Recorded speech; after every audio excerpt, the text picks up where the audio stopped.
महाराष्ट्र का चुनावी संग्राम अभी से ही दिलचस्प मोड़ पर आ गया है। पहले से ही सीट बंटवारे में उलझे महाविकास आघाड़ी को अब अखिलेश के अबू आजमी ने धमकी दी है और कहा, मैं इंतजार करने वाला नहीं।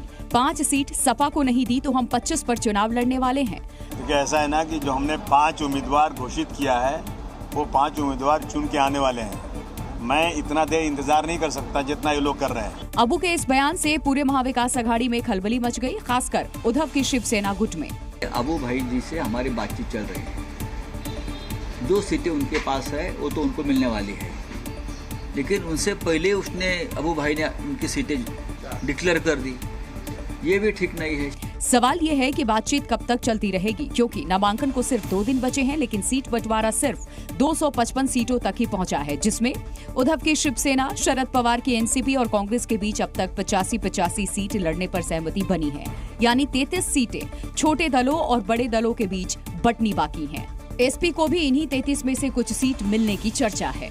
खुलेआम सरेआम जैसे माफिया डॉन धमकियां देते हैं, वैसे एक्सटॉर्शन करते हैं, वैसे समाजवादी पार्टी जिसका चरित्र ही इस प्रकार का रहा है, वो एक्सटॉर्शन करने लगी है अपने सहयोगियों से, अपने अलायंस से ही। सवाल ये कि अबू आजमी में अचानक कहीं से ताकत आ गई या फिर अखिलेश के इशारे पर ये बयान दिया। क्या इसे महाराष्ट्र में अखिलेश यादव की पावर पॉलिटिक्स का हिस्सा माना जाए? महाराष्ट्र में एमबीए के बड़े दलों ने बंटवारे का 85-85 फॉर्मूला बना लिया, जिससे अबू आजमी और अखिलेश तो नाराज हैं ही। कहा यह जा रहा है कि राहुल गांधी भी इस सीट बंटवारे से नाराज हैं। दावा यह भी किया जा रहा है कि महाविकास आघाड़ी के 85 फॉर्मूले को राहुल गांधी की मंजूरी नहीं मिली है। नहीं, ये बिल्कुल सच नहीं। कोई नाराजगी और कोई ऐसी बात की नहीं है राहुल जी ने। नाना पटोले राहुल गांधी की नाराजगी की खबरों को नकार रहे हैं, लेकिन सूत्रों का दावा है कि सीईसी की बैठक में राहुल गांधी ने महाराष्ट्र में सीट बंटवारे को लेकर नाराजगी जताई है। सूत्रों की माने तो राहुल गांधी मुंबई विदर्भ की सीटें उद्धव गुट को देने के पक्ष में नहीं है। सवाल ये, अगर राहुल गांधी नाराज नहीं तो उद्धव की पार्टी उन्हें हरियाणा की याद क्यों दिला रही? हरियाणा में पूरी सीटें कांग्रेस ने लड़ी थी ना, सरकार नहीं आ पाई, तो सबको साथ लेकर चलना चाहिए। उधर बीजेपी ने महाअघाड़ी में मची रार पर तगड़ा तंज किया। कांग्रेस नेतृत्व का गठबंधन एक भानुमति का कुनबा है, जहां भ्रष्टाचारियों ने मिलकर, परिवारवादियों ने मिलकर झूठ के नैरेटिव पर गठबंधन किया है। महाविकास आघाड़ी में महाभारत छिड़ी है। देखना ये होगा कि महाविकास आघाड़ी कैसे टिकट बंटवारे के अग्निपथ से निकलकर विजय पथ पर आगे बढ़ पाएगा।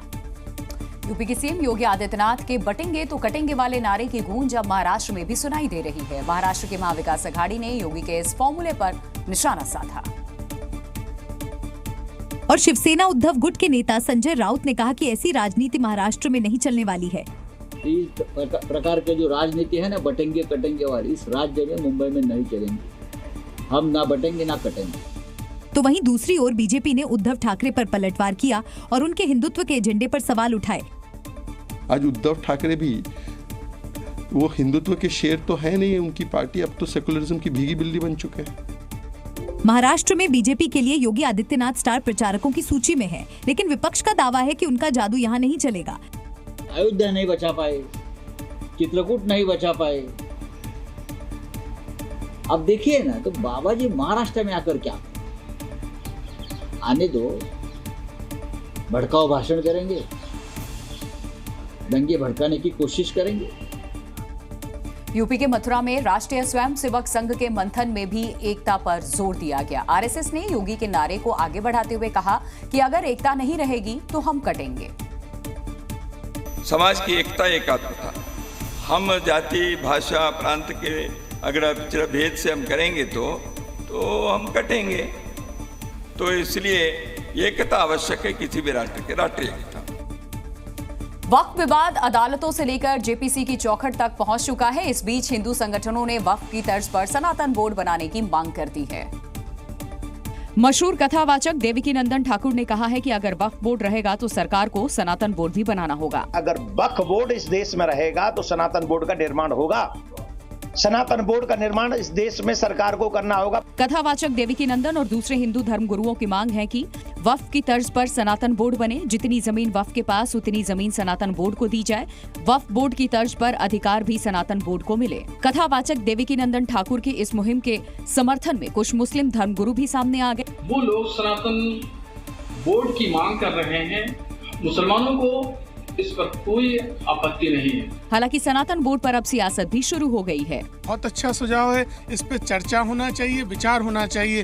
देवकीनंदन ठाकुर हमेशा प्रवचन देते हैं, उसी काम को करना चाहिए उनको, इससे आगे नहीं बढ़ना चाहिए। सरकार का काम है, सरकार देखेगी वक्फ बोर्ड के पास में कितनी जमीन है। यानी वक्फ की लड़ाई अब सनातन बोर्ड तक पहुंच चुकी है और ये तब है जब सनातन बोर्ड का अभी कोई अस्तित्व तक नहीं। हिमाचल प्रदेश में रोजगार का वादा करके सत्ता में आई सुक्खू सरकार ने बेरोजगारों को बड़ा झटका दिया है। सरकारी विभागों में खाली पड़े पदों को सरकार ने निरस्त कर दिया। इसको लेकर सरकार के वित्त विभाग की ओर से आदेश भी जारी किए गए हैं, जिसके मुताबिक 2 साल से खाली पड़े पदों को खत्म करने को कहा गया है। हिमाचल प्रदेश में 1,70,000 पदों का बैकलॉग चल रहा है। ऐसे में करीब 40% पद इस आदेश से खत्म हो जाएंगे। 20-25 सालों से ये पोस्टें भरी ही नहीं गई और इनका बजट एलोकेट कर दिया है। हर साल जो बजट प्रस्तुत होता है उस बजट बुक में जो पोस्टें भरी नहीं जाती उसका बजट एलोकेट डिपार्टमेंट को दे दिया जाता है। यानी सरकार का दावा है कि आज के हिसाब से इन पदों की जरूरत नहीं बची। हालांकि इस आदेश के बाद सीएम सुक्खू ने अपनी सफाई भी दी है। उन पदों को खत्म किया गया है जो आज की दृष्टि में मायने नहीं रखते हैं। उन पदों की जगह हमने कहा है कि आप हमें दूसरे पद का बताइए कि दूसरे पद कौन से चाहिए। सवाल ये है कि रोजगार के फिर कौन से नए तरीके या नए पद सरकार इजाद कर रही है, क्योंकि रोजगार को मुद्दा बनाकर ही कांग्रेस सत्ता में आई थी। उत्तर प्रदेश के बरेली में महिला सभा की राष्ट्रीय सचिव ने सपा जिला अध्यक्ष शिवचरण कश्यप पर गंभीर आरोप लगाए हैं। महिला सभा की राष्ट्रीय सचिव शांति सिंह के मुताबिक समाजवादी पार्टी में महिलाओं का सम्मान नहीं होता और सपा जिला अध्यक्ष शिवचरण कश्यप महिला विरोधी हैं। शिवचरण कश्यप हमेशा मेरा विरोध करते हैं। मुझे स्टेज पर जगह नहीं दी जाती है, हमारी बहनों को किसी को भी जगह नहीं दी जाती है और जो पदाधिकारी नहीं है, बाकी लोग नहीं है, वो वहाँ बैठते हैं। सपा जिला अध्यक्ष शिवचरण कश्यप का विवादों से पुराना नाता रहा है, लेकिन शांति सिंह के आरोपों के बाद सपा में घमासान मचा है। यूपी की गाजियाबाद विधानसभा सीट पर उपचुनाव के लिए आखिरी दिन नामांकन करने वाले नेताओं की भीड़ रही। हिंदू रक्षा दल के नेता पिंकी चौधरी की पत्नी ने भी अपना पर्चा दाखिल किया और पर्चा दाखिल करने के दौरान पिंकी चौधरी की पत्नी पूनम फूट कर रो पड़ी। दरअसल जेल में बंद पिंकी चौधरी का पर्चा प्रशासन ने रद्द कर दिया था, जिसके बाद हिंदू रक्षा दल से जुड़े लोगों के कहने पर पिंकी चौधरी की पत्नी पूनम आगे आई और नामांकन दाखिल किया। बांग्लादेश में हुआ, बहन बेटियों के लिए जो आवाज उठाई वो किसी ने नहीं उठाई। किसी का खून निकला, क्या खून सबका पानी हो गया था? उन्होंने आवाज उठाई है, उन्होंने किया है, क्या गलत किया है और उसके लिए उन्होंने जेल में भेज दिया और तो पर्चा नहीं भरने दिया। ये क्या सोच रहे हैं कि अगर वो नहीं आएंगे तो क्या जीतेंगे नहीं? पर्चा दाखिल करने के बाद मीडिया से बात करते हुए पूनम ने कहा कि उनके पति सच और हिंदुत्व की लड़ाई लड़ रहे हैं। इस लड़ाई में परेशानियां तो आएंगी, लेकिन ऐसी परेशानियों से वो और उनका परिवार पीछे नहीं हटने वाला। मशहूर एक्टर सलमान खान को लॉरेंस बिश्नोई गैंग से मिल रही धमकियों के बीच पूर्णिया के सांसद पप्पू यादव ने सलमान खान से फोन पर बात की और उन्हें भरोसा दिलाया कि वो हर परिस्थिति में उनके साथ हैं, जिसकी जानकारी खुद पप्पू यादव ने सोशल मीडिया के जरिए दी। पप्पू यादव ने एक पोस्ट शेयर करते हुए लिखा कि शहर से दूर शूटिंग में व्यस्त होने के कारण फिल्म अभिनेता सलमान खान से मुलाकात नहीं हो पाई। उन्हें भी आश्वस्त करना चाहता था। मैं हूं ना, उनसे फोन पर लंबी बात हुई। वह निडर निर्भीक हैं, अपने काम और इंसानियत को पहली प्राथमिकता बताया। हर परिस्थिति में मैं साथ हूं। मुंबई पहुंचे पप्पू यादव ने बाबा सिद्दीकी के घर जाकर उनके बेटे जीशान सिद्दीकी से मुलाकात की और दुख की इस घड़ी में उनके साथ खड़े होने की बात कही। इससे पहले बाबा सिद्दीकी की हत्या पर पप्पू यादव ने घटना पर दुख जताते हुए लॉरेंस बिश्नोई को 2 टके का गैंगस्टर बताया था।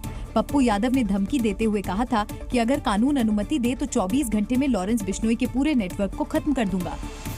दिल्ली में यमुना के पॉल्यूशन पर सियासत के बीच जहरीले पानी में डुबकी लगाने वाले बीजेपी दिल्ली अध्यक्ष अस्पताल पहुंच गए, क्योंकि जहरीली यमुना में डुबकी लगाने के बाद वीरेंद्र सचदेवा की तबीयत बिगड़ गई। त्वचा में खुजली और सांस लेने में तकलीफ हो रही थी, जिसके बाद उन्हें राम मनोहर लोहिया अस्पताल में भर्ती कराया गया। यहाँ तक कि वीरेंद्र सचदेवा जी जो दिल्ली भाजपा इकाई के प्रमुख हैं, उन्होंने जहरीली उस पानी में डुबकी लगाई है प्रोटेस्ट करने के लिए कि आंखें अब तक खोलो। उधर दिल्ली बीजेपी अध्यक्ष अस्पताल में है। इधर शाजिया इल्मी ने आतिशी सरकार पर हजारों करोड़ों के खर्च से भी यमुना साफ न कर पाने का आरोप लगाया। कितने बेशरम और निर्लज लोग हैं ये आम आदमी पार्टी वाले। 3000 करोड़ रुपया जो केंद्र सरकार ने दिल्ली सरकार को दिया है सिर्फ यमुना की सफाई में, 1000 करोड़ जो कि पोल्यूशन सेस है, उसका हिसाब किताब और उसका ऑडिट अभी तक नहीं हुआ है। उधर यमुना में प्रदूषण की हालत और खराब होती दिख रही है। जहरीली झाग बढ़ती ही जा रही है। आज कुछ ऐसी तस्वीरें हैं जो आपको डरा सकती है। सबसे पहले आप ये झाग देखिए जिसकी हाइट अब 4 फीट से ऊपर पहुंच रही है। सवाल ये है कि चंद दिन बाद छठ पूजा होनी है। हजारों महिलाएं पूजा के लिए इसी पानी में उतरेंगी। अगर वो भी बीमार पड़ी तो इसका जिम्मेदार कौन होगा? हरियाणा में किसान लंबी लंबी लाइन लगाकर खड़े हैं। घंटों इंतजार के बाद भी खाली हाथ लौटना पड़ रहा है। अब किसानों की समस्या पर सियासत भी शुरू हो गई है। हरियाणा में खाद के लिए किसानों की लंबी कतारों की ये तस्वीरें जुलाना और नारनौल की हैं। खाद के लिए कोऑपरेटिव सोसाइटी के बाहर किसानों की भीड़ लगी हुई है। डीएपी खाद के लिए किसानों को घंटों इंतजार करना पड़ रहा है। हालात ये हो गए हैं कि कई सोसाइटी के बाहर स्थिति तनावपूर्ण हो रही है। प्रशासन ने एक किसान को आधार कार्ड देकर 15 बैग डीएपी खाद देना तय किया है, लेकिन सीमित सप्लाई से किसानों को तय सीमा के तहत भी खाद नहीं मिल पा रहा है। तीसरी बार सरकार बनाने के बाद भी हरियाणा के किसानों को खाद के लिए तरसना पड़ रहा है। धान की कटाई के बाद अब गेहूं की बुआई का समय आ गया है, जिसके लिए किसानों को खाद की जरूरत है। समय पर खाद नहीं मिली तो किसानों को फसलों का नुकसान उठाना पड़ेगा। उत्तराखंड के उत्तरकाशी में मस्जिद पर महाभारत मची हुई है। पथराव और तनाव के बाद जिले में धारा 163 लागू है। इस बीच पुलिस ने फ्लैग मार्च कर हालात सामान्य करने की कोशिश की, लेकिन हिंदू संगठनों का आक्रोश बढ़ता जा रहा है। पुलिस ने 3 हिंदू पदाधिकारियों को गिरफ्तार किया है। इन पर धारा 163 के उल्लंघन का आरोप है। वहीं पथराव करने वालों की भी जांच की जा रही है, लेकिन अब भी ये पहेली नहीं सुलझी कि पथराव किसने किया था। अपने सीओ साहब से उनसे बात चल रही थी। इतने में एक शीशी की बोतल आई, वो मेरे ख्याल से किसी की पुलिस वाले पे लगी। उसके बाद पता नहीं क्या पुलिस वालों ने डंडे मारे। वहीं जिस मस्जिद के अवैध होने के आरोप हैं, उसके मौलवी का अपना दावा है। काफी अरसा हो गया नमाज पढ़ी जा रही है। 69 से मस्जिद ये कायम है। 5 नाली के करीब मस्जिद की जमीन है। फिलहाल बाजार खुल गए हैं और शांति कायम है। बिल्कुल जो सामान्य गतिविधियाँ जैसे होती है शहर में वैसी होने लग गई है। सब कुछ शांतिपूर्वक चल रहा है। आपको बता दें कि गुरुवार को एक मस्जिद को अवैध बताते हुए हिंदू संगठनों ने विरोध प्रदर्शन किया था। इस दौरान अचानक पथराव के बाद पुलिस ने लाठीचार्ज कर दिया था। हालांकि अब हालात सामान्य होते नजर आ रहे हैं। छत्तीसगढ़ के बलरामपुर में पुलिस हिरासत में संदिग्ध हालात में एक युवक की मौत के बाद लोगों का गुस्सा फूट पड़ा, जिसके बाद लोगों ने जमकर हंगामा किया, जिससे वहां तैनात जो पुलिसकर्मी हैं वो सुरक्षा में लगातार लगे रहे और वहां तनाव का माहौल बना रहा। क्योंकि लोगों ने पुलिस पर गंभीर आरोप लगाते हुए प्रदर्शन शुरू कर दिया। हालात बिगड़ते देख पुलिस ने भी मोर्चा संभाला और उन्हें समझाने की कोशिश की, लेकिन वो नहीं माने और प्रदर्शन करते रहे।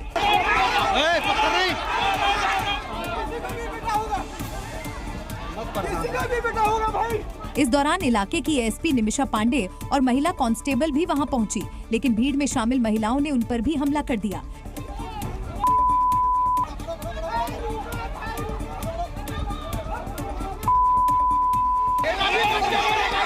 कुछ देर बाद हालात इतने बिगड़ गए कि लोगों ने पुलिस वालों पर पत्थरबाजी भी शुरू कर दी।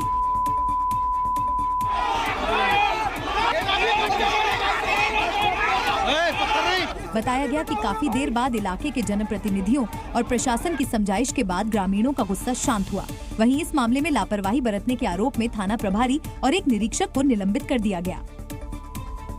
यूपी के बहराइच के महाराजगंज में हुई हिंसा का एक और वीडियो सामने आया। दावा किया गया है कि ये वीडियो रामगोपाल मिश्रा की हत्या के अगले दिन यानी कि 14 अक्टूबर का है, जिसमें कुछ लोग कार में तोड़फोड़ के बाद आग लगाते दिखाई दिए। इससे ठीक पहले वहां से कुछ पुलिस वाले जाते नजर आए। पुलिस वालों के साथ साथ कुछ और लोग भी चल रहे थे, लेकिन जैसे कार के सामने से पुलिस वाले आगे बढ़े, कुछ लोग घर के बाहर खड़ी कार के पास पहुंचे और उसमें तोड़फोड़ शुरू कर दी।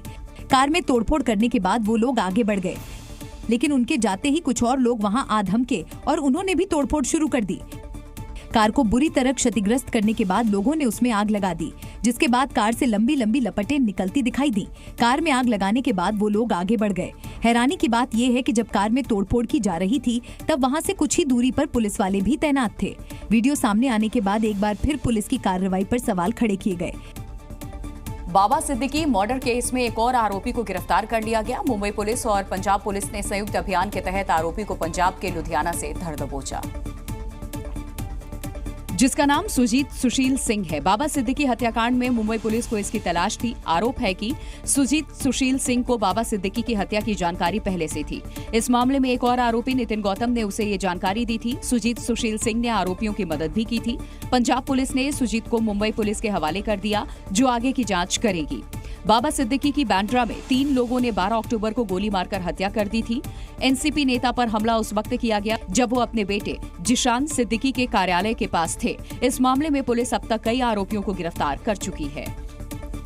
दिल्ली के राजौरी गार्डन के एक रेस्टोरेंट में हुई हत्या मामले में पुलिस ने गैंगस्टर हिमांशु भाऊ की सहयोगी लेडी डॉन अनु धनखड़ को गिरफ्तार कर लिया। लेडी डॉन को यूपी के लखीमपुर खीरी से भारत नेपाल सीमा के पास से पकड़ा गया, जिसके बाद उसे दिल्ली लाया गया। अनु धनखड़ राजौरी गार्डन में एक रेस्टोरेंट में 18 जून को हुई हत्या के बाद से फरार चल रही थी और वो अमेरिका भागने की फिराक में थी। रेस्टोरेंट में हुई हत्या के मामले में अनु धनखड़ का नाम सामने आया था। अमन की हत्या उस समय की गई थी जब वो रेस्टोरेंट में एक महिला के साथ बैठा था। जांच के दौरान पता चला कि अनु धनखड़ ने सोशल मीडिया पर अमन से दोस्ती की थी और वहीं अमन को रेस्टोरेंट में लेकर आई थी, जहां अमन की हत्या कर दी गई। घटना के वक्त वो अमन के साथ ही बैठी हुई थी। बताया गया कि गैंगस्टर हिमांशु भाऊ के कहने पर उसने अमन को अपने जाल में फंसाया था, क्योंकि गैंगस्टर हिमांशु भाऊ और साहिल रिटोलिया ने उसे अमेरिका जाने के लिए अपने खर्च पर वीजा और बाकी दस्तावेज दिलाने का वादा किया था। यूपी में बदमाशों का एनकाउंटर ही नहीं होता, बल्कि कुछ अपराधियों की गुपचुप रिहाई भी होती है। माफिया सुंदर भाटी को जमानत मिलने के बाद गुपचुप तरीके से रिहा कर दिया गया। वो सोनभद्र जेल से निकलते ही फ्लाइट से सीधा दिल्ली पहुंचा, लेकिन उसके दिल्ली पहुंचते ही पश्चिमी यूपी में गैंगवार की आशंका बढ़ गई। सुंदर भाटी के जेल से रिहा होने के बाद एक बार फिर से पश्चिम में गैंगवार की आशंका बढ़ गई है। आजीवन कारावास की सजा काट रहे पश्चिमी यूपी के कुख्यात गैंगस्टर सुंदर भाटी को हाईकोर्ट से जमानत मिलने के बाद पूर्वांचल की एजेंसियां भी सक्रिय हो गई हैं, क्योंकि अतीक अशरफ की हत्या में शामिल एक शूटर सुंदर भाटी के साथ जेल में बंद था। माफिया अतीक और अशरफ की जो हत्याकांड हुई, उस हत्या में जो शूटर मौके से गिरफ्तार हुआ था, उसमें बताया जाता है कि एक शूटर सुंदर भाटी के साथ कई महीनों तक जेल में साथ रहा है। ऐसे में एजेंसियां जो हैं वो जांच पड़ताल कर रही हैं और पश्चिमी यूपी से लेकर पूर्वांचल में सुंदर भाटी गिरोह पर नजरें रखी जा रही हैं। इसी तरह लखनऊ के विभूति खंड थाने में इलाके में 6 जनवरी 2021 को हुई मुख्तार के करीबी अजीत सिंह की हत्या में भी सुंदर भाटी गैंग का नाम सामने आया था। यानी पूरे यूपी में सुंदर भाटी ने अपना नेटवर्क तैयार कर लिया, तो पश्चिमी यूपी में उसके दुश्मनों की फहरिस्त बड़ी लंबी है। सपा नेता हरेंद्र नागर और उसके गनर की हत्या के मामले में जेल में बंद सुंदर भाटी के ऊपर 60 से ज्यादा मुकदमे दर्ज हैं, जिनमें हत्या और फिरौती जैसी घटनाएं भी शामिल हैं। फिलहाल इतने दुर्दांत अपराधी का जेल से बाहर आना बेहद खतरनाक है। यही वजह है कि जमानत पर जब तक सुंदर भाटी बाहर है, यूपी पुलिस की लगातार उस पर नजर बनी रहेगी। राजस्थान के हनुमानगढ़ी की पुलिस ने नाबालिग बच्चियों से झूठे रेप केस में लोगों को फंसाने वाले गिरोह का पर्दाफाश किया। साथ ही पुलिस ने इस मामले में 3 लोगों को गिरफ्तार कर लिया, जिसमें एक महिला भी शामिल है। आरोप है कि इस गिरोह में शामिल लोग पहले नाबालिग बच्चियों को काम दिलाने के बहाने लाते थे और फिर उनसे दुष्कर्म करते थे। दुष्कर्म करने के बाद आरोपी नाबालिग बच्चियों को दूसरों के पास भेजकर दुष्कर्म का केस दर्ज करवाने का डर दिखाकर रुपए ऐंठते थे। जो नाबालिग बच्चियां हैं उनको लेके आते हैं और एक पर्टिकुलर जगह इन्होंने फिक्स कर रखी है, वहाँ पे लेके आते हैं और उसके बाद में इनका दुष्कर्म करके और अन्य लोगों के बाद सप्लाई करते हैं, उनके खिलाफ झूठा मुकदमा दर्ज करवा के और पैसों की वसूली करते हैं। इस मामले का खुलासा तब हुआ जब एक आरोपी बच्ची को लेकर एक आदमी के खिलाफ झूठा केस दर्ज करवाने के लिए थाने पहुंचा। मामला सामने आने के बाद पुलिस ने गंभीरता से इस मामले की जांच की और तीनों आरोपियों को गिरफ्तार कर लिया। अगर डेटिंग ऐप पर अनजान लड़की अचानक मिलने बुलाए और मिलने की जगह या कैफे वो खुद बताए तो सावधान हो जाएं, ये एक ट्रैप हो सकता है। क्योंकि यूपी के गाजियाबाद में एक शख्स को एक कोल्ड ड्रिंक की कीमत 11,000 रुपए चुकानी पड़ी, जबकि ऑनलाइन दिल देने का कुल बिल 50,000 रुपए आया। दिल्ली के विकास गुप्ता ने पूरी मामले को लेकर कौशाम्बी थाने में शिकायत दर्ज करवाई, जिसको लेकर पुलिस ने कार्रवाई करते हुए 5 युवतियों समेत 3 युवकों को गिरफ्तार कर लिया है। आरोपी गिरोह बनाकर काम करते थे। सबसे पहले डेटिंग ऐप पर शिकार चुनते थे, फिर लड़के को मिलने के लिए खास कैफे में बुलाया जाता। कैफे में पहुंचते ही कोल्ड ड्रिंक, पानी जैसी चीजें बिना मांगे परोस दी जाती। फिर डेट पर बुलाने वाली लड़की अचानक गायब हो जाती और फिर कैफे चलाने वाला गैंग कोल्ड ड्रिंक्स के बदले 10,000 तक वसूलता। ट्रैप में फंसकर अधिकतर लड़के डर के मारे पैसे भी दे देते थे, लेकिन जो पैसे नहीं देता उसे बंधक बना लेता था ये गैंग। दरअसल डेटिंग ऐप के माध्यम से पहले कैफे में काम करने वाली लड़कियां युवकों को अपनी बातों में फंसाती और उसके बाद कैफे में बुलवा लेती, जिसके बाद वहां उनका बिल कीमत से कई गुना ज्यादा बना दिया जाता। फिलहाल गाजियाबाद पुलिस ने डेट पर बुलाकर लूट करने वाले गैंग को जेल भेजा है, लेकिन आपको अगर कोई इस तरह मिलने बुलाए तो सावधान जरूर रहिएगा। और अयोध्या में इस बार दीपोत्सव बेहद खास होने वाला है, क्योंकि नया वर्ल्ड रिकॉर्ड बनाने के साथ साथ नया कीर्तिमान गढ़ने की तैयारी की जा रही है, जिसके लिए घाटों पर दिए सजाने की तैयारियां शुरू हो गई हैं। तो वहीं अयोध्या आने वाले रास्तों को रंग बिरंगी रोशनी से सजा दिया गया है। अयोध्या में रिकॉर्ड बनाने के लिए 55 घाटों पर 28 लाख दिए जलाने का लक्ष्य है। हालांकि 25 लाख दीप से वर्ल्ड रिकॉर्ड बनेगा। वहीं इस बार गिनीज बुक में महाआरती को दर्ज करवाने की तैयारी है, जिसमें 1100 अर्चकों के साथ सरयू की आरती की जाएगी। इसके लिए पर्यटन विभाग ने अयोध्या के प्रमुख संत, महंत और अन्य वरिष्ठ जनों की लिस्ट तैयार की है। इस बार के दीपोत्सव में कई अलग चीज भी देखने को नजर आएंगी, क्योंकि प्रभु राम के विराजमान होने के बाद ये पहला दीपोत्सव है, जिसे खास बनाने के लिए प्रदेश की योगी सरकार कोई कोर कसर नहीं छोड़ रही है। अयोध्या की सुरक्षा के भी व्यापक इंतजाम किए जा रहे हैं। रामनगरी में 22 जनवरी को हुए प्राण प्रतिष्ठा के ही तर्ज पर दीपोत्सव की सुरक्षा का खाका तैयार किया गया है। सरयू के घाट से लेकर राम मंदिर तक बड़ी संख्या में सुरक्षा एजेंसियों को लगाया गया है, जिसकी सुरक्षा को परखने के लिए अधिकारियों को निर्देश दिया गया है। साथ ही सीएम योगी खुद अयोध्या में दीपोत्सव की तैयारी पर नजर बनाए हुए हैं।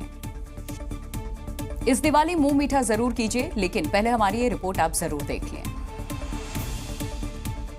हमने अपने दर्शकों के लिए खास रिपोर्ट तैयार की है, क्योंकि त्योहारी सीजन के साथ मिलावटखोर भी सक्रिय हो गए। ज्यादा मुनाफा के चक्कर में घटिया क्वालिटी की मिठाई बेची जाती है, जो आपकी सेहत के लिए खतरनाक है।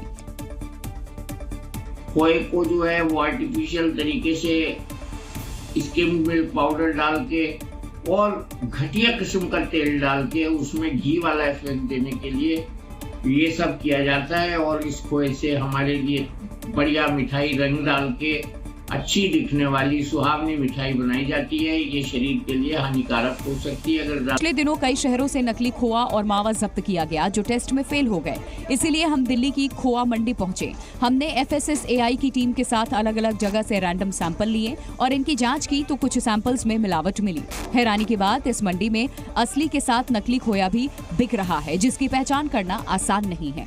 ये रिपोर्ट हमने अपने दर्शकों के लिए तैयार की है, ताकि खोआ या मिठाई लेने से पहले ये जरूर पता लगाए कि जो वो खरीद रहे हैं वो असली है या नकली। जहां से टीम ने करीब 2 क्विंटल मिलावटी रसगुल्लों को जब्त कर लिया। इन रसगुल्लों को अलग अलग कंटेनर में रखा गया था। टीम के अधिकारियों ने कचरा ढोने वाली एक गाड़ी में इन रसगुल्लों को रखवाया और शहर से दूर ले जाकर उन्हें डंप कर दिया। इसके लिए बुलडोजर की मदद से पहले गड्ढा खोदा गया और फिर उन रसगुल्लों को उस गड्ढे में डालकर मिट्टी से ढक दिया गया।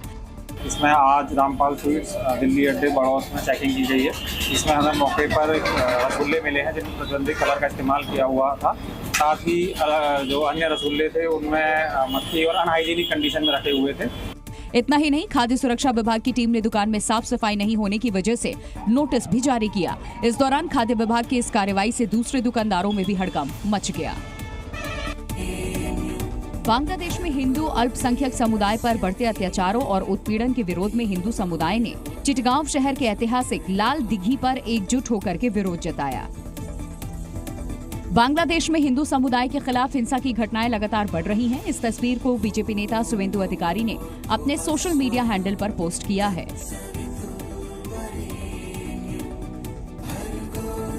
इस मौके पर हिंदू नेताओं ने कहा कि बांग्लादेशी हिंदू समुदाय को इस संकट की घड़ी में अकेला नहीं समझा जाना चाहिए। दुनिया भर में फैले हिंदू समुदाय उनके साथ कंधे से कंधा मिलाकर खड़ा है। भारी तादाद में जमा हुए हिंदुओं को विश्वास दिलाते हुए कहा गया कि ये संकट का समय जरूर है, लेकिन एकता और साहस से ही इससे निपटा जा सकता है। लाल दिघी में जुटे हिंदू समुदाय ने संकल्प लिया कि वो इस संघर्ष में अपने धर्म और संस्कृति की रक्षा के लिए हर मुमकिन कदम उठाएंगे। हिंदू नेताओं ने अंतर्राष्ट्रीय मंचों से भी अपील की कि वो बांग्लादेश में सनातनी समुदाय की रक्षा सुनिश्चित करें। इस मौके पर एकजुटता की अपील करते हुए कहा गया कि सनातनी भाई बहनों को अब संगठित होकर साहस और धैर्य के साथ अपने अधिकारों और धार्मिक स्वतंत्रता के लिए खड़े रहना होगा। जिसमें शी जिनपिंग की सेना जय श्री राम का उद्घोष कर रही है। दावा है कि ये वीडियो LAC के किसी हिस्से का है, जहां भारत और चीन के कुछ सैनिक दिखाई दे रहे हैं। ये वीडियो सोशल मीडिया पर तेजी से वायरल हो रहा है। इसमें एक तरफ भारतीय सेना के जवान हैं, जो चीनी सैनिकों को जय श्री राम का उद्घोष करना सिखाते हैं। वीडियो को शेयर करके दावा किया जा रहा कि ये वीडियो हाल ही में सीमा विवाद सुलझाने के बाद का है। सीमा विवाद हल होने के बाद LAC के कई वीडियो सामने आए हैं।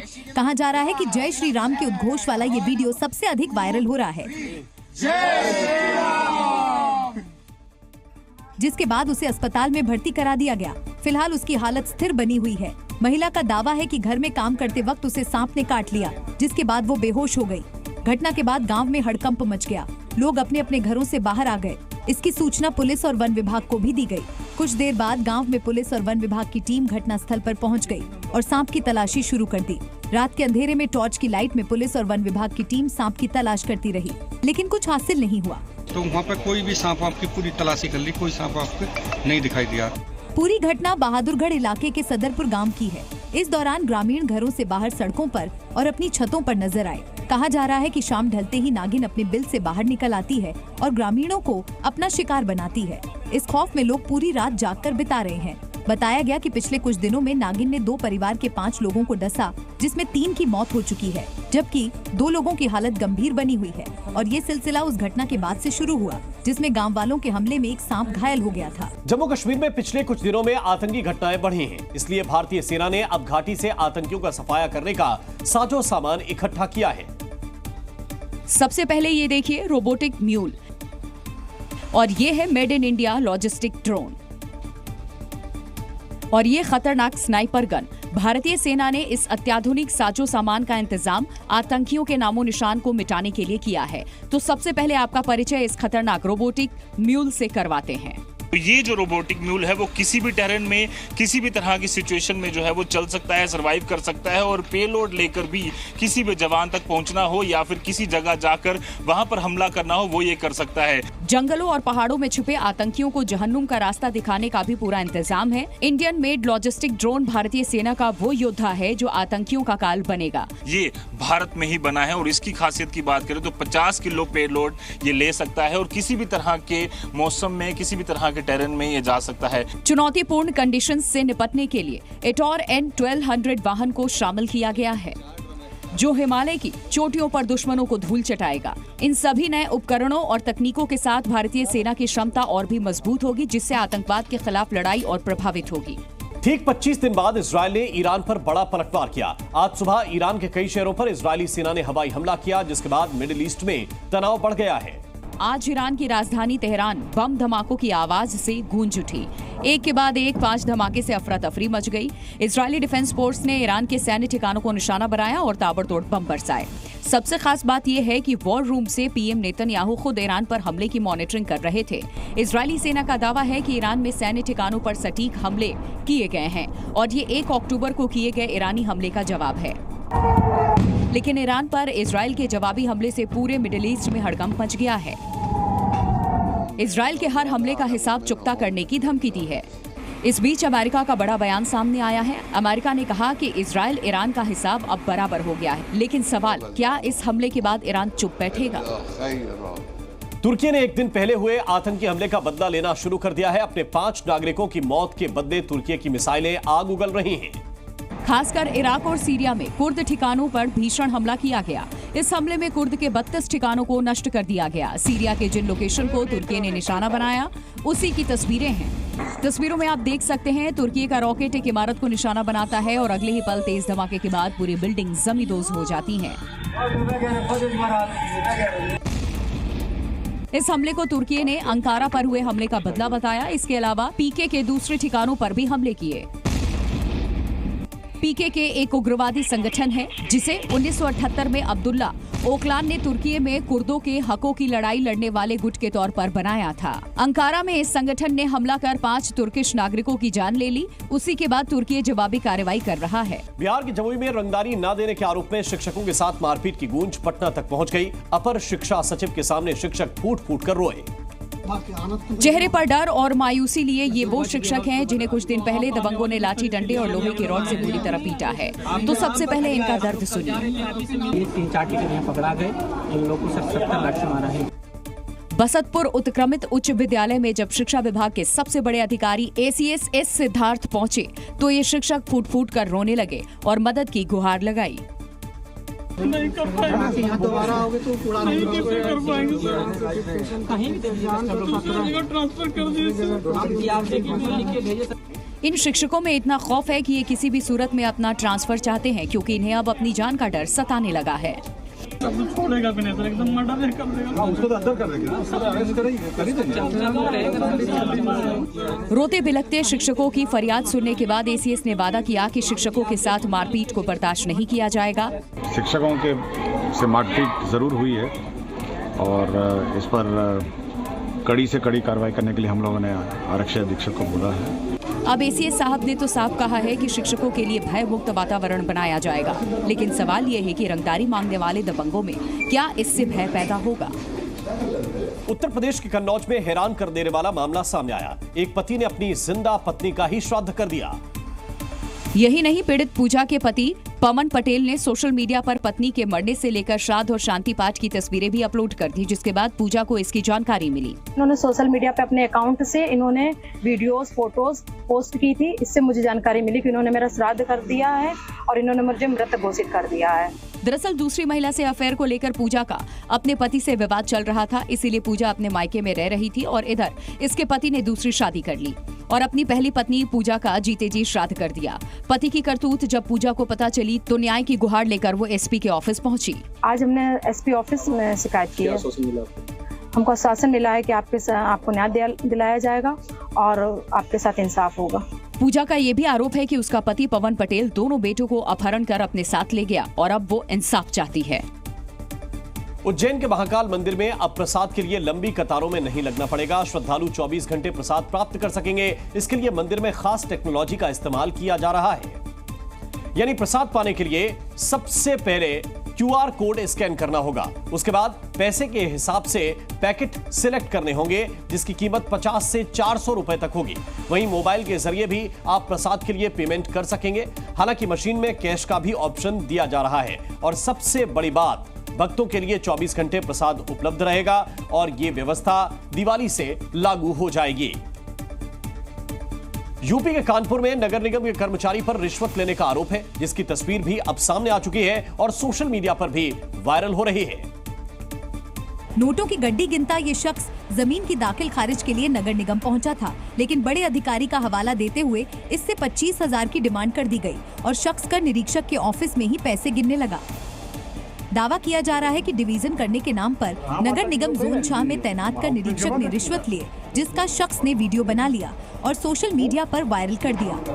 रिश्वत लेने वाले कर्मचारी का नाम देवेंद्र सिंह बताया जा रहा है, जो वीडियो में पैसे लेते दिख रहा है। अब इस मामले की गंभीरता को देखते हुए रिश्वत देने वाले ने नगर आयुक्त को लिखित शिकायत भी दी है, जिसमें उसने क्लियर बता दिया है कि उच्चाधिकारियों के नाम पर रिश्वत मांगी गई थी। पुलिस का चेहरा यूं ही नहीं बदनाम है, उसे बदनाम करने वाले भी कुछ पुलिस वाले ही हैं। मध्य प्रदेश के मऊगंज से थाने में लुंगी वाले दरोगा जी की टशनबाजी देखकर पूरी कहानी आप समझ जाएंगे। क्योंकि दारोगा साहब पर वैसे तो वर्दी का नशा है, लेकिन कमाल ये कि बिना वर्दी के भी ये नशा चढ़ा ही रहा। हालत देखिए इनकी, लुंगी में घूम रहे हैं और टशन दिखा रहे हैं।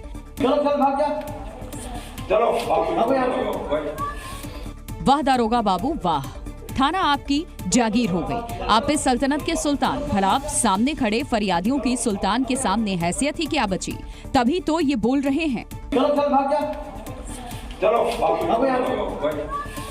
अब जरा इन दारोगा जी का हुलिया देखिए, ऊपर बनियान है, नीचे लूंगी, जैसे फिल्मों में विलेन जैसे पुलिस वाले आपने देखे होंगे। ठीक वैसा ही ये साहब फिल्मी सीन को चरितार्थ कर रहे हैं और बेबस महिला फरियादी बस हाथ जोड़े खड़ी है। मामला मऊगंज के हाटा चौकी का है। साहब चौकी के इंचार्ज हैं और सामने खड़ी महिलाएं फरियादी। जैसा पहले ही कहा, इन दारोगा बाबू ने चौकी को अपनी सल्तनत समझ ली, लेकिन किसी समझदार आदमी ने उनका ये रूप दुनिया के सामने ला दिया। सत्ता आती है तो स्वैग साथ लाती है, लेकिन स्वैग दिखाने के चक्कर में कई बार नेताजी खुद को कानून के ऊपर समझने लगते हैं। कुछ ऐसा ही हुआ उत्तर प्रदेश के कानपुर में। इन तस्वीरों को देखिए। सीसीटीवी में एक कार आती है, टोल पर रुकती है और निकल जाती है। जो कुछ भी आपने देखा शायद ज्यादा अजीब ना लग रहा हो, लेकिन अब कहानी समझिए। ये कानपुर के 12 टोल प्लाजा की तस्वीरें हैं। कार में बैठे हैं बीजेपी नेता सत्यम सिंह और स्वैग ऐसा कि टोल देने के बजाय टोल गेट ही तोड़ दिया। अब ये सत्ता का नशा नहीं तो और क्या कहें इसे। टोल बूथ का बूम तोड़ते नेताजी की तस्वीरें वहां लगे सीसीटीवी में कैद हो गई, लेकिन हैरत की बात, अब तक कोई कार्रवाई नहीं हुई। यूपी के कानपुर में सड़क पर बुलेट रैली निकालकर रील बनाने वाले युवकों पर पुलिस ने एक्शन लिया। पुलिस ने इस मामले में कई आरोपियों को गिरफ्तार कर लिया। क्योंकि आरोपी सड़कों पर बुलेट रैली निकालकर हुड़दंग करते दिखाई दिए थे, जिसका वीडियो सोशल मीडिया पर वायरल हो गया था। बुलेट रैली के दौरान आरोपियों ने न सिर्फ ट्रैफिक नियमों का उल्लंघन किया, बल्कि जमकर पटाखे भी फोड़े। वीडियो वायरल होने के बाद पुलिस ने इसे संज्ञान में लिया और कार्रवाई करते हुए कई आरोपियों को धर दबोचा। संदर्भ में जब पता चला कि ये श्यामनगर का क्षेत्र है, तो वहाँ पे स्टेशन चार्ज लेकर निकलना लिखा गया है। इसमें 5 लोग अरेस्ट किए गए हैं और उनसे अग्रिम विधि कार्रवाई। इतना ही नहीं, पुलिस ने कई बुलेट को भी जब्त कर लिया। आंध्र प्रदेश के चित्तूर में सड़क पर अचानक हाथियों का झुंड आ गया, जो तेजी से जंगल की ओर भागता नजर आया। और वहाँ मौजूद लोग गजराज का वीडियो बनाने लगे और तमाशा देखने लगे। मोबाइल थामे ये लोग काफी देर तक हाथियों का पीछा करते हैं और वीडियो बना रहे हैं, जिसमें अलग अलग कैमरे से तस्वीर देखी जा सकती है। बताया गया कि आए दिन जंगली हाथी सड़कों पर देखे जाते हैं, हालांकि बिना छेड़े ये किसी को नुकसान नहीं पहुंचाते। कुछ ऐसी ही तस्वीर चित्तूर में भी देखने को मिली, जब हाथियों का पूरा परिवार सड़क पार कर जंगल की ओर जाता नजर आया। हालांकि वन विभाग ने स्थानीय लोगों को साफ मैसेज दे दिया है, अगर जंगली जानवर सड़क की तरफ आए तो उन्हें बिना परेशान किए आगे जाने दें। छत्तीसगढ़ के रायगढ़ में हाथियों का उत्पात तेजी से बढ़ रहा है। अब तो रात के समय हाथियों का झुंड गांव को निशाना बना रहा है और फसलों को रौंद रहा है, जिसकी वजह से गांव के लोग पूरी रात खेत में पहरा देने को मजबूर हैं और फसलों को नुकसान से बचाने की कोशिश कर रहे हैं। छत्तीसगढ़ के रायगढ़ जिले में हाथियों की संख्या 158 तक पहुंच चुकी है। रायगढ़ वन मंडल में पहले से संख्या बढ़कर 78 तक हो चुकी है, तो धर्मजयगढ़ वन मंडल में 80 हाथियों की मौजूदगी है, जो अब ग्रामीणों के लिए सिरदर्द से कम नहीं, क्योंकि हाथी तेजी से रिहायशी इलाके में घुस रहे हैं। हाथियों के आतंक से गांव में दहशत का माहौल है। ग्रामीण दिन रात अपने परिवार और खेत में लगी फसल की हिफाजत कर रहे हैं, लेकिन जिस तरह से हाथियों का उत्पात बढ़ रहा है, वो आने वाले दिनों में और तेज हो सकता है, क्योंकि हाथियों की संख्या तेजी से बढ़ रही है। राजस्थान के टाइगर रिजर्व में भालू और टाइगर आमने सामने आ गए, जिसे पर्यटकों ने अपने मोबाइल में कैद कर लिया। ये नजारा काफी रोमांचक था। वीडियो में देखा जा सकता है, पहले टाइगर भालू की तरफ लपकता है और दहाड़कर उसे डराने की कोशिश करता है, लेकिन भालू पीछे नहीं हटता और फिर दोनों आमने सामने आ जाते हैं। पर्यटकों के लिए ये नजारा काफी रोमांच भरा था, क्योंकि टाइगर की दहाड़ से बिना डरे भालू अपने शावकों के साथ डटकर सामना करता नजर आया। टाइगर रिजर्व में अक्सर ऐसे लम्हे देखने को मिलते हैं जो यादगार बन जाते हैं। कुछ ऐसा ही नजारा रणथंभौर टाइगर रिजर्व में दिखा, जब बाघ, उसके शावक और एक भालू और उसके बच्चे आमने सामने हो गए, लेकिन आखिरकार भालू ने बाघ को खदेड़ ही दिया। हिमाचल प्रदेश में 3 पैराग्लाइडर कुल्लू मनाली के बीच एक पहाड़ी पर फंस गए, जिन्हें हेलीकॉप्टर की मदद से रेस्क्यू किया गया। ये तीनों पैराग्लाइडर विदेशी हैं, जो 2 दिन से पहाड़ियों पर फंसे हुए थे। इनमें एक महिला भी शामिल है। कांगड़ा की प्रसिद्ध पैराग्लाइडिंग साइट बीट बिलिंग से कुल्लू मनाली आ रहे 3 विदेशी पैराग्लाइडरों को बर्फीली पहाड़ी से रेस्क्यू किया गया। उन्हें हेलीकॉप्टर की मदद से एयरपोर्ट लाया गया। ये विदेशी बुधवार से यहाँ फंसे हुए थे। इसमें 2 न्यूजीलैंड और एक ब्रिटेन की महिला पैराग्लाइडर पायलट शामिल हैं। तीनों पैराग्लाइडर को रेस्क्यू करने के लिए हेलीकॉप्टर को 3 बार चक्कर लगाने पड़े, क्योंकि तीनों अलग अलग जगहों पर फंसे थे। बताया जा रहा है कि एक पैराग्लाइडर पेड़ में फंस गया, 2 बर्फीली पहाड़ी में फंसे हुए थे। इसकी सूचना जिला प्रशासन को मिल गई थी। रेस्क्यू अभियान में मनाली के पर्वतारोहण संस्थान की 10 सदस्यीय टीम शामिल रही और रेस्क्यू के लिए हेलीकॉप्टर उत्तराखंड से लाया गया था। 120 किलोमीटर प्रति घंटे की रफ्तार से चक्रवाती तूफान दाना ओडिशा के धामरा से टकरा गया। तूफान की वजह से कई इलाकों में रेड अलर्ट जारी किया गया है। चक्रवाती तूफान दाना जब ओडिशा के भीतर कनिका राष्ट्रीय उद्यान और धामरा के बीच तकरीब 120 किलोमीटर प्रति घंटे की रफ्तार से टकरा गया। चक्रवात की वजह से ओडिशा और तटीय बंगाल में जमकर बारिश शुरू हो गई। बताया जा रहा है कि कोलकाता आते आते चक्रवात धीमा जरूर पड़ गया, लेकिन जमकर बारिश हुई। कोलकाता समेत पूरे दक्षिण बंगाल में दिन भर बादल छाए रहने और बारिश होने का अनुमान जताया गया था। बंगाल में करीब 3.5 लाख लोगों को सुरक्षित स्थानों पर पहुंचाया गया। इसका सबसे ज्यादा असर पूर्वी मिदनापुर में हुआ। दक्षिण बंगाल के जिलों में 25 अक्टूबर को रेड अलर्ट जारी किया गया था। इनमें पूर्व मिदनापुर, पश्चिम मिदनापुर, झारग्राम, दक्षिण 24 परगना, उत्तर 24 परगना मुख्य रूप से शामिल हैं। बंगाल की खाड़ी से उठे चक्रवाती तूफान दाना का ओडिशा के तट पर लैंडफॉल जारी है। बंगाल के न्यू दीघा और ओल्ड दीघा इलाके में भी तूफान की तीव्रता तस्वीरें बयां कर रही हैं। लैंडफॉल के दौरान तूफानी हवाओं के चलते जगह जगह पेड़ उखड़कर गिर गए, जिन्हें काटकर हटाने के लिए राहत और बचाव कर्मियों ने रात में ही मोर्चा संभाल लिया और देखते ही देखते इन पेड़ों को हटाकर रास्तों को साफ कर दिया गया। तमिलनाडु के मदुरई में भारी बारिश के बाद कई इलाके पूरी तरह से पानी में डूब गए। जानकारी के मुताबिक महज 15 मिनट के अंदर 4.5 सेंटीमीटर बारिश दर्ज की गई, जिसके बाद मदुरई शहर के कई इलाकों में पानी भर गया। सड़क हो या तालाब, सब कुछ पानी से लबालब भरा हुआ नजर आया। अचानक हुई बारिश का पानी बस्तियों में घुस गया। सड़कों पर 2 से 3 फीट तक पानी जमा हो गया, जिससे लोगों को काफी परेशानियों का सामना करना पड़ा। यहाँ तक कि लोगों के घरों में बारिश का पानी घुस गया। सामने आई तस्वीरों में कुछ लोग कमर तक भरे पानी में जाते हुए दिखाई दिए। जहाँ तक नजरें गईं, सिर्फ पानी ही पानी दिखाई दिया। बताया गया कि पानी भरने की वजह से काफी लोगों को राहत केंद्रों में पहुँचाया गया। Zee News।